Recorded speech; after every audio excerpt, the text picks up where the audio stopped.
Nandratanteraka atrikasa ny arana tamin'ireo mpiara-mombona antoka Madagasikara ny ministera ny tontolo iainana sy ny ala. Atrikasa izay haritra roa andro ary entina hametrahana ny politika nasionaly momba ny tontolo iainana. Mitatitra ny vaovao amintsika i Marco Antoine sy Mambra Samuel. Atrikasa entina indrindra andrafetana ny politika nasionaly momba ny tontolo iainana no nitarihan'ny ministera ny tontolo iainana sy ny ala tanterahana nanomboka androany maraina teny amin'ny la résidence Ankerana. Ny fikajiana ny tontolo iainana ary ny fanomezan-danja izany ho fampandrosoana ny firenena ny tanjona amin'ity atrikasa izay andraisan'ireo mpiara-miombona antoka Madagasikara anjara. Raha fanazavan'Andriamatoa Marcelin Rabetoandro, sekretera jeneraly ny ministera ny tontolo iainana, dia mifidy fipijery ny mpiara-miombona antoka rehetra notakiana amin'ity atrikasa ity. Androany zany fivoriana voalohany nandrisan'ny taona maromaro tsy sin'izay amin'ireo mpiara-miantsehatra ao amin'ity resaka hoe environnement, écologie et forêt ity. Ao anatin'izay zany dia fanakalohan-kevitra mikasika an'ilay hoe inona reny ho atao ary dia hoaizitsika ity amin'ny hoe fampandrosoana fa tsy maintsy mijery ny tontolo iainana satria raha vao tsy mikady tontolo iainana dia ohatra manao tsintsinina ny arena voajanahary. Ao anatin'izay zany ny ministera ny environnement, écologie et forêt dia nampiatso ny partenaire rehetrarehetra miara-miasa amin'io mba hiaraka hidinka amin'ny hevitra. Tsy akory ny ministera ihany ny toko-kevitra fa ny hevitra maro mantakadavitra fa indrivitra azantsika malagasy zavatra izay.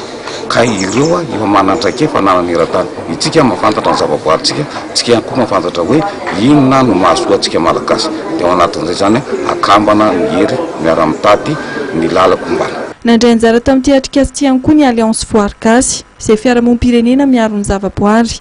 Ny fanomezan-danja ara-toe-karena ny zavaboary malagasy no tadiavina ankehitriny mba ahafahana manodina ho vola izany fikajiana ny zavaboary izany. Amin'ny Alliance Voarigasy dia manome lanja amin'ny fiarovana ny tontolo iainana ny resaka valorisation économique. Izany hoe ny famoronana asa ny fampiasana ny natiora mba hitondra fivoarana na ho an'ny mponina izay mivelona manodidina reny valan-javaboary ohatra na ala ireny. Izany anefa le valorisation économique na ny fampiasaina an'ireny dia tokony jery ihany le hoe fandrosoana lovay njafy, izany hoe le développement durable ozy izy ny vahiny.